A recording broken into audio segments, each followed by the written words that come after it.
Partner! Ayan na naman! Yes! Nagpaparamdam na naman! Correct! Umuusok na naman ang ating Mahiwagang Burnay!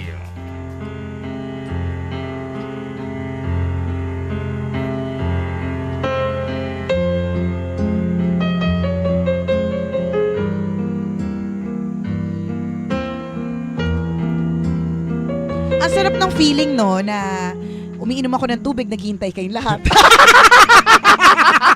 Sinabi na nga bawal o pasok ng tubig eh. Tapos, Oo nga, kung oo. maisip ako magsuklay, maghihintay lang din kayo kasi ako magbabasa eh. Teka, Baka bukas makalawa hindi tubig ang dala mo dito, blower. teka, inom ako ulit. Ang sarap ng feeling eh, na hinihintay niyo ako lahat. The whole Philippines is waiting. While I'm drinking my water. Wait Sige lang, bibigyan ka namin ng accompaniment. Wow, madamdaming pag-inom ng tubig. Tama. May background music. Correct! Okay. Best friend kong itinuring ni Christina, best friend kong ituring ni Christina ang kanyang nag-iisang kapatid na si Catherine. Nang magkaroon ng kanya-kanyang buhay, ay napilitan ang magkapatid na mamuhay na magkahiwalay. Dahil dito, ay bibihira na lamang silang magkita. Isang doktor si Christina na madalas pang madestino sa malalayong lugar. Kadalasan, sa telepono na lamang nakakapagkamustahan ang kapatid. Ay, wait lang, speaking of doktor, kahapon partner. Oo. So, kwento ko lang ha. Nakakatawa isang doktor dun sa hospital na pinuntahan ko. Kasi? So, malamang bading siya. Oo. Nakakatawa kasi sabi niya, Dapat tinanong mo. ayoko. Baka hilahin yung hair ko. Baka sabihin, feeling mo bagay si hair mo. Baka ganunin ako. Feeling ko lang bading kasi kung ano. Kasi ang ayos ng kilay. Plakading kilay. Tapos may pilig mata rin. At higit sa lahat, kung makapag-good morning sa mga doktora, wagas. Good morning, doktora! May lalaki bang ganon? So, feeling ko bading. Sabay paypay ng ano tawag doon, extension ng eyelashes. Feeling ko, tsaka super makapilantek. Tsaka partner hair Naka-heels. extensions. Hair extensions, tsaka pumps. Tsaka stockings. Ay, di ba din yun? Hindi. Hindi. Wala. Sumali ako. Walang bahid yun, Ayoko na partner. Huwag kang mag-judge. Ayoko na ikwento. Hindi naman pala bakla eh. Hindi, nakyutan lang ako sa kanya. Ang cute niya. Kasi siya, para siyang doktor na hilong talilong. Kasi ang dami-dami tao. Ang dami yun? hilong talilong. Basta hilong-hilong parang natataranta. Tarantuti, ganon. Tarantuti, hilong talilong. Taratitat, ganyan. Yun, para siyang doktor Tarirat. Taratitat. Yun. Natataranta siya. Feeling ko nabububuhan siya dun sa nurse. Inagaw Alam mo, niya hinusgan mo na. Ang dami mo na sinabi. Hindi! Inagaw niya yung record dun sa nurse. Okay. Sabi niya, ako na nga magbabasa niyan kasi baka mamaya ma-lost in space ka na naman. So sa tingin mo, bakla. Hindi pa rin, Chuper? Hindi. Huwag ka mahuhusga. Okay, sige. Ayoko na mag-judge. Tawa-tawa talaga kami mag-asawa. Sabi niya, ako na nga magbabasa ng record na yan. Baka ma-lost in space ka na naman. Hindi ba, Ding? Hindi, Okay, wala. okay. Sorry. Baka judgmental lang ako. No? baka- Okay. Mali ang pagja-judge ko. Baka baka nahawa At lang least sa mga kasama niya doon. Sige. At least na-confirm ko lalaki siya. Okay. Ayan, Okay. ulitin na naman natin yung kwento. From the top. Uli talaga. Ulit. Best friend kong ituring ni Christina ang kanyang nag-iisang kapatid na si Catherine. Nang magkaroon ng kanya-kanyang buhay, ay napilitan ng magkapatid na mamuhay na magkahiwalay. Dahil dito ay bibihira na lamang silang magkita. Isang doktor si Christina na madalas pang madestino sa malalayong lugar. Kadalasan ay sa telepono na lamang nakakapagkamustahan ng magkapatid. Ate, hanggang kailan ka ba dyan sa Africa? Miss na kita eh. Sana makauwi ka naman dito sa birthday ko. Sabi ni Catherine habang kausap ang ate niya sa telepono. Miss na din kita, bunso. Pasensya ka na ha, pero baka matagalan pa ako dito. Daming gwapo eh. May gwapo ba dyan sa atin? Wala naman, di ba? Baka hindi na ako makarating sa birthday mo. Napakaraming pasyente kasi dito. Napakahirap talaga mag-medical mission, lalong-lalo na dito sa Africa. Pero huwag kang mag-alala, babawi ako sa'yo. Ikamusta mo na lang ako sa pamangkin ko at sa asawa mo. Lagi mong tatandaan na mahal ka ni ate. Bye, Catherine. Hindi biro ang kinakaharap na pagsubok ni Christina sa kanyang sinumpaang propesyon. Bukod sa malayo sa pamilya, ay tinitiis din niya ang komplikadong pamumuhay sa mission field. Isang liblib na nayon ang target ng medical team ni Christina sa Swaziland, Africa. Inaakyat nila ang napakatarik na Lebombo Mountains para maabot ang mga nangangailangan ng tulong medikal. Ang mga nakatira doon ay kailangan pang maglakad ng 40 kilometro para lamang makapagpa-check up sa bayan. Ulo? Sila ang nais tulungan ng grupo ni Christina. Bukod sa mga gamot ay naghanda rin sila ng mga pagkain na mayaabot sa mga locals. Nakagawian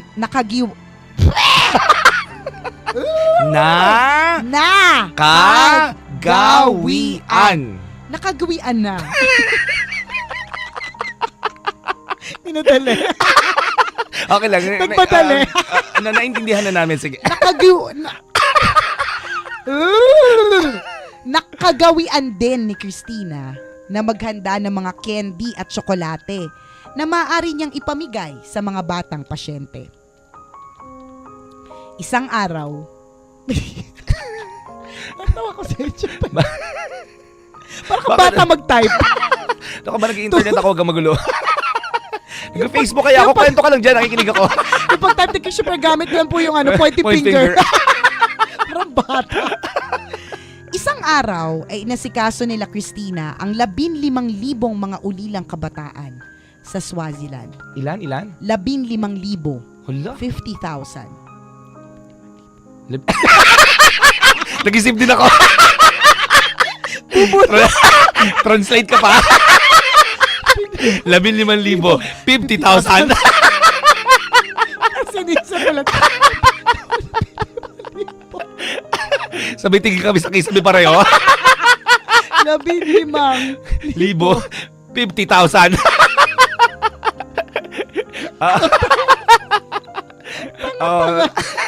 15,000 mga ulilang kabataan sa Swaziland. 15. 15. 15.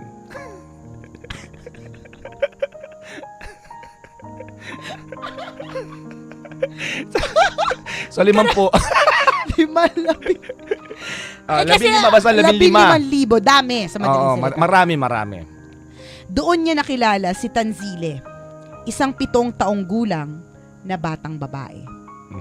Binigyan ni Christina ng isang piraso ng tsokolate si Tanzile, subalit tinanggihan ito ng bata. Nagsalita si Tanzile sa kanyang lengguwahe na ganitong ibig sabihin. Gusto ko po ay 2 tsokolate ang ibigay niyo sa akin. 45 bata to. Binibigyan na nga. Chumuchusi pa.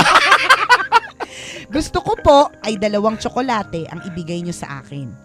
Ibibigay ko pong isa para sa nakababata kong kapatid. Yun naman pala. Okay. Nang maunawaan ang kagustuhan ni Tanzile, ay agad namang ibinigay ni Christina ang kahilingan ng bata. Nang maiabot ang 2 tsokolate, ay chinek up na nga niya ang bata. Sa kabutihang palad ay malusog naman ang pangangatawan ni Tanzile. Masigla at masiyahin ang bata. Subalit maaaninag sa inosenteng mga mata ni Tanzile ang mapapait na karanasan na kanyang pinagdaanan. May sipon ako. Tumutulo ang sipon. Singhutin mo muna. 5 taong gulang kasi si Tanzile nang magkasunod na mamatay ang kanyang mga magulang dahil sa sakit na AIDS. Dahil dito, ay napahiwalay siya sa kanyang 3 taong gulang na kapatid na babae. Yun na ang kanilang huling pagkikita. Subalit umaasa si Tanzile na muli pang makikita ang kanyang kapatid. Kaya sa tuwing may magbibigay sa kanya ng pagkain o anumang regalo, laging 2 ang hinihiling niya. Isa para sa kanya, isa para sa kanyang kapatid. Hindi siya tumatanggap ng isang regalo. Kailangan laging dalawa. Sa katunayan, makikita sa loob ng barong-barong na tinutuluyan ni Tanzile ang tambak ng damit at laruan na itinabi niya para sa kanyang kapatid. Umaasa siya na isang araw ay maiaabot niya sa kapatid ang mga biyaya na nakolekta niya sa ilang taon ng kanilang paghihiwalay. Halos dumugo ang puso ni Christina nang malaman ang kalagayan ni Tanzile. Ramdam niya ang pagiging mapalad sa buhay dahil buhay pa ang kanyang sariling kapatid. Tama. Si Tanzile, umaasa na lang at maaaring mananatili na lamang na nakatambak ang mga regalo na inipon niya. Ito naman si Christina, judgmental. Deads agad. Hindi ba pwede na hiwalay lang? Sinisira mo yung trip ng bata Kaya nga eh. Hayaan mong umasa. Maaari kasi na hindi na niya muling makita pa ang pinakamamahal niyang kapatid. May hangganan ang kayang itulong ni Christina para kay Tanzile. Bukod sa tulong medikal at mga pagkain, ipinanalangin na lamang niya ang bata na sana ay manatiling matatag sa gitna ng pagsubok na dinaranas. Tama. Sa mga naranasan ni Christina sa medical mission sa Africa, ay lalong umigting ang kanyang pagmamahal sa kapatid na si Catherine. Kaya isang araw, bago ang kaarawan ng kapatid, ay sinikap ni Christina na makauwi sa kanila. Surprise! Happy birthday! Bungad na bati ni Christina. Ate! Nandito ka na! Ay hindi, wala. Nasa Africa. Imagination mo lang ito. Nananaginip ka lang. Correct. Kaluluwa ko to. Patay na ako, dinadalaw kita. Eto, makareact naman kasi. Malamang. Ate! Nandito ka na. Naku, sobrang saya ko dahil makakasama kita sa birthday ko.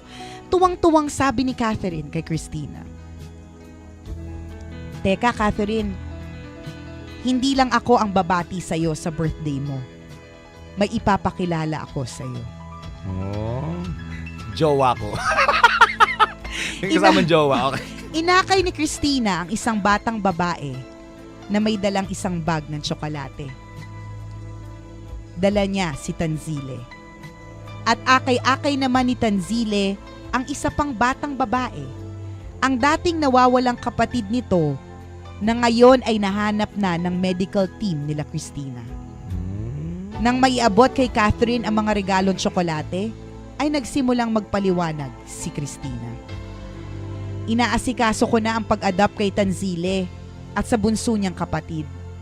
Mababait silang mga bata. Ilang taon na lang at sa akin na sila maninirahan. Ganun ba, ate? Tara, at ipakilala na natin sila sa mga pinsa nila. Naku, matutuwa ang anak ko at may bago na siyang mga kalaro. Ngayon ay masaya nang nilalasap ni Tanzile at ng kapatid nito ang matamis na buhay kasama si Christina na siyang tatayong ina para sa kanila. Oy. Ito ay base sa tunay na karanasan ni Dr. Maithiri at Tanzile ng Swaziland, Africa. Oh. Ganda! Saya naman! Alam mo, partner, ang daming hugot at ang daming lesson na makukuha sa isa mahiwagang Borneo. Unahin ko lang bago ko makalimutan na kung ikaw nakakapunta ka sa ospital ng madali o ikaw nakakapag-check up ka ng madali, isa ka sa mga taong blessed. Kasi may mga tao na kailangan pang tumawid ng bundok. Isipin mo, 40 kilometers 40 every day yung kilometers. binabiyahan nila makakuha lamang ng check-up. ng check-up. Correct. Eh, diba, Totoo, nakakahiya naman sa atin, Kaya partner. nga, 3 kilometers nga lang, correct. umaangal ka eh. Kaya nga, traffic, walang parking. Diba? Totoo. Yun pa lang eh. The fact that you meron na accessible na hospital, clinic, o kaya center na malapit sa'yo, isang dapat mong ipagpasalamat yan. Kasi pag nagkaroon ka ng emergency, meron kang agad na matatakbuhan. Yung Correct, mga maliliit na bagay na yan, partner, we take for granted eh. Tama. Pero kapag ka times of emergency, doon mo marirealize na ang sarap pala ng feeling na merong malapit na ospital o merong Tama. malapit na center, di ba? Dito sa atin sa Pilipinas, 'di ba, marami pa rin yung mga health center na malalayo, ospital na bibihira lamang. Correct. Eh, hindi lahat 'yun accessible sa mga tao. Isipin na natin kung ano yung hirap na nararanasan nila Tama. in times of emergency. Isipin mo kung manganganak. Tama. Isipin mo kung matter of life and death, hindi na makahinga. Correct. Kailangan pa tumakbo ng 40 kilometro para lamang makahanap ng pinakamalapit na doktor. Kaya kung may Totoo. malapit na doktor sa'yo, Pasalamat kung Pasalamat meron kang ka. medical benefits. correct, Magpasalamat pasalamat ka. Hindi yung reklamo ka ng reklamo dyan sa trabaho mo, tapos sasabihin mo, sino naman gustong gumamit ng medical benefits? Aangal ka pa ng ganyan, binigyan ka ng medical Kaya benefits nga eh. pero Sige, amin na lang. wala naman talagang gustong gumamit yan. Pero the fact na meron kang benepisyo na ganyan na medical, Correct. isang bagay na dapat mo yang ipagpasalamat, isang bagay na dapat mong ikasaya ngayong araw na to. Diba? Totoo Yun, yan. bago ko lang makalimutan. Ako isa na mga aspeto ng kwento na nagustuhan ko diyan. I always Ay, tapos na yung believe. time. 2 minutes na lang daw. Ay, wala na. May mga bilib-bilib ka pa. Sige, go. I always believe in happy ending, partner. Yes. Totoo yan. Tayo may araw-araw may mga struggle tayo Correct sa buhay. ka. Tama yan. Pero ang nagiging inspirasyon ko dito, yung mga taong successful. Di ba? Correct. Lahat sila talagang... meron silang kwento. correct. Ang dami nilang pinagdaanan na matindi rin. Kaya nga 'di ba tawag sa kanila success stories? Correct. Kasi may mga pinagdaanan silang mga mahihirap bago nila na-achieve kung ano man sila ngayon. Totoo diba? yan. So, katulad niyan. Ang daming pinagdaanan, ang daming pain, ang daming pasakit Correct, na na... pinagdaanan ni Tanzile. Pero- Mawala na magulang, Totoo. mahiwalay sa kapatid. Hindi alam kung papaano magpapagamot. 'Di ba? Correct, Yung mga pero ganon. in the end, happy family ang kanilang kinalabasan. Correct. Ganun din tayo sa buhay natin mga kaibigan. May mga struggle tayo everyday. Tama. Pero sabi nga, sa bandang huli, tagumpay ang ating aanihin. Correct, Totoo yan. true There's no legend. success without struggle. At lalong-lalo na kung ikaw yung tipo ng tao who never gives up. Tama. Dapat ikaw yung mga tipong, sige, go! Kagaya ng Tira! bata, di ba? Laban! Tira ng tira. Laban!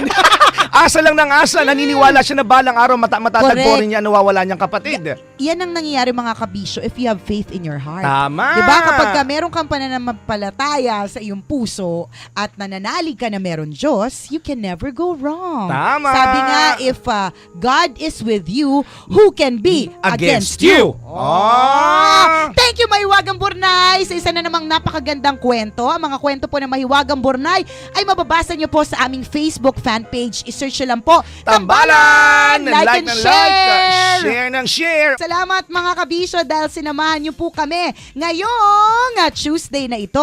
Kami po ay makakabanding po ninyo hanggang alas 12 ng tanghali. Dito sa Metro Manila. Corrected by pati na rin sa live streaming loveradio.com.ph. www.loveradio.com.ph. Muli po mga kaibigan, ito ang Tambalan ng isang balasubas. At ng isang balahura, ako po si Nicole Liala. At ako naman si Cambio Kengres Chuper. At ang aming tanging paalala na dapat ay Memorize memorize na! na! Sabay-sabay tayo mga kabisyo. Walang matatag na relasyon sa malanding may determinasyon. Yun!